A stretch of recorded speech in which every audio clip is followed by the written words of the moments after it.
Was it natural for you to throw fast pitch? Well, it was, and kind of came from my dad, who fast pitch was big in the late 40s and through the 50s. And my dad, as a matter of fact, my dad was one of the guys that broke Jim Adamsack in. And in Jim's early days, he could throw the ball a million miles an hour. He'd have, 18, 19 strikeouts and 18, 19 walks. And my dad worked with him and he became a pitcher. Of course, my dad was at the end of his career. So it just kind of ventured into the natural thing, and I just kind of started pitching, and then we started. There was a bunch of us young guys. I met Bobby. He came to JCC. I met Bobby and a couple of young guys, and one year we were the pub, and then we were the night lounge, and then there were some young people, and they all went away, and then Timmy Brown asked Bobby and I if we would come and play with the Caesar House, and that's how that kind of got started. So it's not a natural thing is to throw underarm. I mean, certainly with the windmill. I mean, Did you have to practice all year? Well, no. We used to work out quite a bit. We used to get together, but it's actually a more natural motion for a lot of times because you can throw several, 2-3 games a day sometimes, or at least in the next 2 days, whereas baseball, if you threw a long game, you were done. But no, I had a ball. So ultimately, Caesar House, of which I identify you and Ron as the pitchers extraordinaire, but ultimately it came down to the Stravatos game. Oh, yeah. Every year the people, it's hard for young people today because there's not much to know. What you played at Danielson, they used to always play us there most of the time, and it would just be the field would be lined. And I know the paper said hundreds of people, but it was far above hundreds of people. It was packed, and it was such a great rivalry. And the last year they had fast pitch, Stravatos lost. I don't know, Adamsack wasn't there, so I actually pitched a couple of games at the end with Stravatos. Really? Yeah, right. It was the last year they had fast pitch. Was Mike Scary still? No. I remember watching my dad. Mike Scary was the manager then. I can't remember if it was National Worsted or there was a car wash on Washington Street, and I can't remember. They played for them. So I can still remember, as young as I was, Mike Scary getting thrown out of the game, and he climbed up a telephone pole and watched the game from the telephone pole.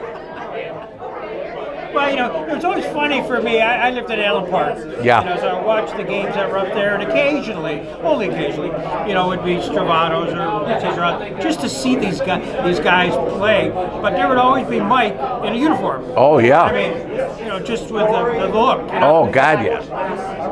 He was one of a kind back when, pretty much after a while managers didn't mean as much, but Mike, he was one of a kind. Yeah. So did you guys find yourself kind of an emotional rush? Was adrenaline flow when you knew you saw Stravatos on the? Oh yeah, that's what you got. I mean, you wanted to win every game, but you knew when you were playing them, and it usually came down to playoffs or that you were playing them. So there were some hard-fought games. Yep, and we played hard against each other, but we were we were friends until we played, and then we played hard, and after that.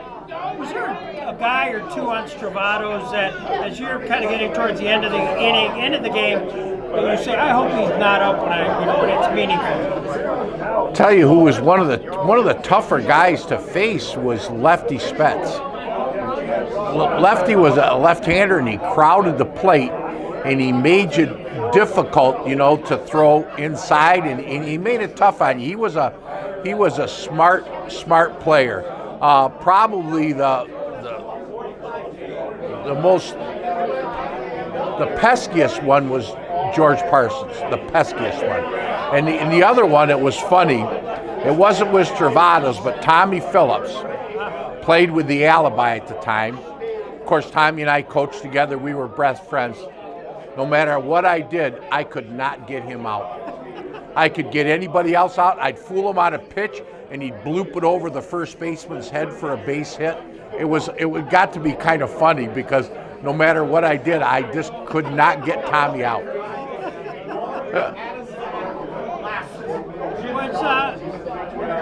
Was there a game or two that you remember saying, Greg, you're not going to believe this one, how it ended or how it was? Well, one of the most memorable was in the year we won the Jamestown tournament. They pitched, the Bonners was always the team from Buffalo that came down that was loaded. And they're used to facing all kinds of fast. And my best pitch was a drop. I couldn't throw a rise as hard as Ronnie or Jim Adamsack, but I could keep the ball. And with the defense I had if I keep the ball in the park, the Caesar House, I mean, with Kenny Martin at short, Shenna Field at third, Harnish in center field. So we beat them 2-1. Okay, and that was memorable. And then later on, kind of after, when the King and his court came to town, and I threw a one-hitter against the King and his court because Baggs was there, and he says we're not throwing anything but knuckleballs and low drops, and so I developed it, which a lot of players couldn't do it, but for some reason I was able to develop a knuckleball in windmill and was able to make it move quite a bit. So, it just proved you didn't have to. I mean, it helped when you could throw it right by them. Let's look at the majors. But if if you have a good team behind you, that's probably my best memory of fast pitch was the guys I played with. We've been lifelong friends now. Most of us, we still meet Wednesday mornings and have coffee with Danny Harnish and Bobby and Baggs and everybody. So just a lot of fun, a lot of great memories. That's great. I'm delighted you could join us, and Tom, delighted Tom pulled us together. Well, I know it. That was kind of a surprise. He came in. It was actually a Wednesday morning when we were having coffee, and he came in and said about this and got Bags to get the war vets and everything, and said, "Let's do it." We said, "Heck yes." How much fun could it be? Great. Enjoyed you. This is great, Joe. Thank you. Thank you.